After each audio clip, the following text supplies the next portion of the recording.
नमस्कार, मैं जितेंद्र जैन और आप देख रहे हैं खबर समय जगत। आइए नजर डालते हैं आज की कुछ ताजा तरीन खबरों पर।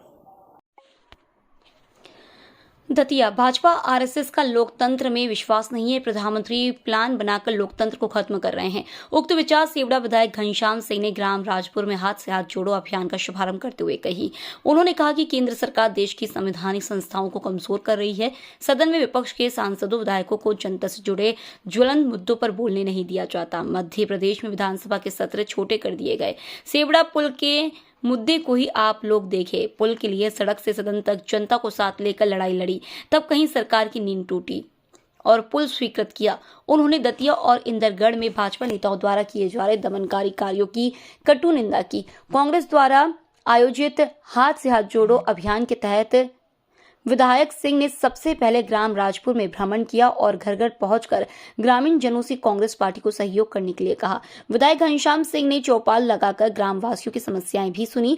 कार्यक्रम में जनवेश सिंह कुशवाहा, अपरवल साहनी, मुमताज खान, महंत कमला शरण महाराज, दीपेंद्र पुरोहित, दशरथ पटेल, एनडी प्रजापति, राजेंद्र नोनेरिया, राजकुमार श्रीवास्तव, गणेश कुशवाहा, सीताराम कुशवाहा सहित अनेक गणमान्य नागरिक उपस्थित थे। विपक्ष में आवाज उठाएगा उसको दबा दो, उसको कुचल दो। दतिया में राजेश भारती जी को जेल भेज दिया, मुरारी गुप्ता जी को जेल भेज दिया, कोरोना में उनको अस्पताल में बंद कर दिया, उनकी मृत्यु भी हो गई। बहुत सी ऐसी बातें हुई। अपना सेवड़ा क्षेत्र थोड़ा सा बचा हुआ है क्योंकि यहाँ आपका विधायक कांग्रेस का है। वहाँ दतिया में तो बहुत बुरा हाल है। दतिया में मंत्री जी नरोत्तम मिश्रा तो बुरी तरह को चल रहे हैं। वहाँ किसी की हिम्मत नहीं है उनके खिलाफ कोई आवाज उठा दे। वो सोच रहे हैं सब विपक्ष को चल दो तो जनता के पास कोई वोट मांगने न जा पाए, कोई वोट की कही ना पाए मेरे अलावा, और मुझे को वोट मिल जाए, मैं जीत जाऊं। ऐसा ही इंदरगढ़ में भी हो रहा है। आप लोगों की अगर कोई रिश्तेदारी हो तो पता करना। इंदरगढ़ में भारतीय जनता पार्टी के जिला अध्यक्ष हैं सुरेश भदौरिया जी, इंदरगढ़ के रहने वाले हैं। तो इंदरगढ़ में वो भी ऐसा ही कर रहे हैं, झगड़े की जमीन खरीदना। आप दो भाइयों में झगड़ा है, एक से सस्ते में रजिस्ट्री करा ली, पूरे पर कब्जा कर दिया। अब आप मजबूर हो, आपको भी सस्ते में उन्हीं को बेचना पड़ेगा क्योंकि सत्ताधारी लोग उनके नहीं है। तो आपको थाने में बैठा दिया, थानेदार को फोन कर दिया, तहसील में कह दिया। एक तो ये। दूसरी चीज, विपक्ष बात कहां उठाता है?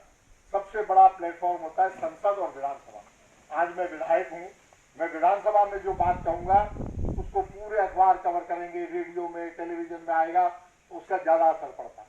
और सरकार भी झुकती है। सरकार सोचती है कि अरे पूरे मध्य प्रदेश में हल्ला हो रहा है। जैसे ये पुल के लिए किया हमने, पुल के लिए किया तो विधानसभा में भी उठाया, आंदोलन भी किया, इतना हल्ला गुल्ला कर दिया, इतना अखबारों में आया कि उनको डर लगा। उनको लगा कि यहाँ तो हमारी जमीनी खिसक गई, कोई हमें वोट ही नहीं देगा। जब जनता उमड़ के आ गई आंदोलन में तो उनने अपने आप पुल स्वीकृत कर दिया।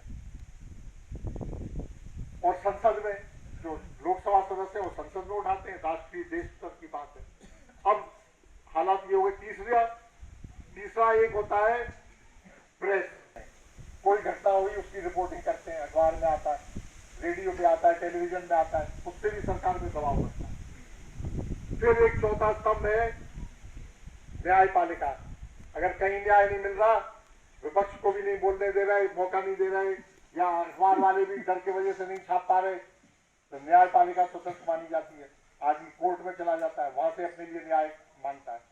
लेकिन आज ये सारी संस्थाएं कमजोर हो गई हैं और बिल्कुल मतलब प्लान बना के प्रधानमंत्री नरेंद्र मोदी जी लोकतंत्र को खत्म कर रहे हैं, सब संस्थाओं को खत्म कर रहे हैं। भारतीय जनता पार्टी तो लोकतंत्र में विश्वास ही नहीं करती। आरएसएस जो है उनका कहना है कि लोकतंत्र तो होना ही नहीं चाहिए। आपको ध्यान होगा, पहली बार अटल बिहारी वाजपेयी जी प्रधानमंत्री बने थे, उनकी सरकार दिल्ली में बनी थी, तो सबसे पहला काम उन्होंने किया था कि संविधान समीक्षा आयोग का गठन किया। इस संविधान की समीक्षा करें, इस संविधान को खत्म किया। खबर समय जगत के लिए दतिया से सतीश सिहारी की report. For latest news, subscribe to our channel and press the bell icon.